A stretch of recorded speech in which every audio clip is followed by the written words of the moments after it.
మరి ఈరోజు 19 మంది, కానీ వాళ్ళు వచ్చిన వాళ్ళు ఏమడుగుతారంటే ఆ తులం బంగారం ఇస్తామన్నారు సార్ ఆ రోజు రేవంత్ రెడ్డి, అవి ఇస్తలేరని అడుగుతున్నారు. మరి ఇంకోసారి అయితే గొడవ అయ్యేటట్టుంది ఇక్కడ పరిస్థితి చూస్తుంటే.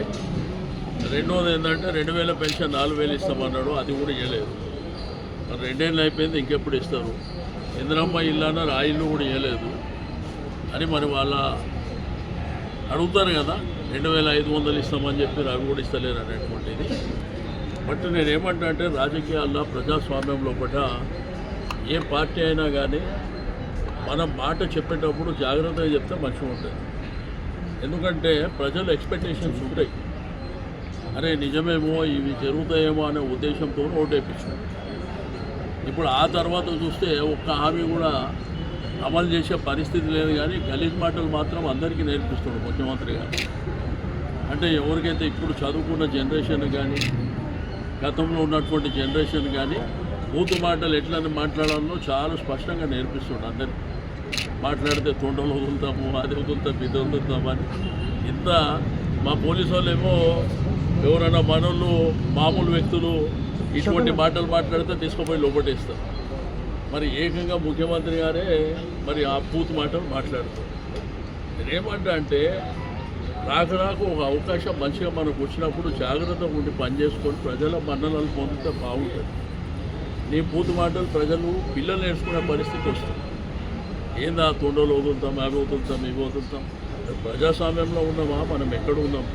ఒకప్పుడు ఏంటంటే శాసనసభ్యులకు కానీ కార్పొరేటర్లకు కానీ లేకపోతే మంత్రులకు ముఖ్యమంత్రి అంటే ఒక గౌరవం ఉంటుండే, అధికారులకు ఉంటుండే, ప్రజలకు కూడా ఉంటుండే.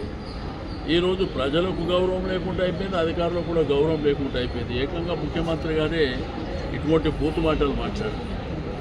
కాబట్టి ఆలోచించాలి ప్రజలు కూడా.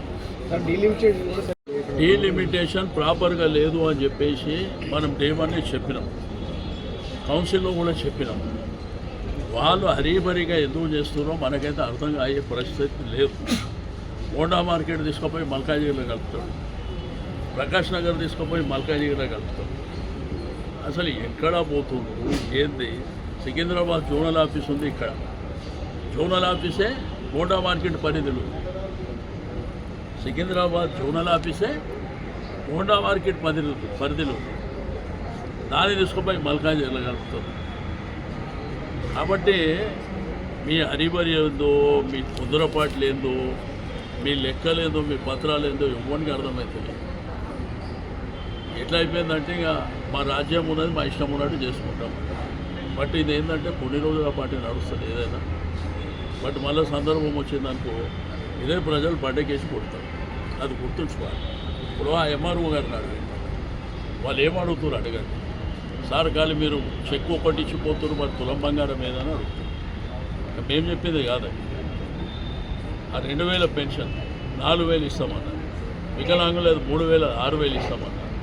ఒక ఆమె భర్త చనిపోయి 8 సంవత్సరాలు అవుతుందంట, కొత్త పెన్షన్ ఎప్పుడు వస్తుందంట. రెండోది కొంతమంది ఇల్లు లేవంటారు. మరి ఇందిరమ్మ ఇల్లు కడతా ఆకాశానికి కట్టిర్రు, అన్నీ నిచ్చినారు, అధికారంలో ఎక్కిర్రు, అందలం ఎక్కిర్రు, ఈరోజు ఎంజాయ్ చేస్తారు. కాబట్టి నేను ఇప్పటికి కూడా ముఖ్యమంత్రి గారు చెప్పేది ఒకటి, నువ్వు దయచేసి నీ భాష మార్చుకో, ప్రజల మన్ననలు పొందాలి, మంచి కార్యక్రమాలు చేయాలి. భాష ఏంది? ఇప్పుడు గలీజ్ మాటలు మాట్లాడాలని నీకు ఒప్పుకుంటూ వస్తాయి. మా దగ్గర మోండా మార్కెట్లో తీసుకుపోతే ఒకసారి ముఖ్యమంత్రి బూతు మాటలు ఎట్లా నేర్పియాలో నేర్పిస్తారు మా ఊరు.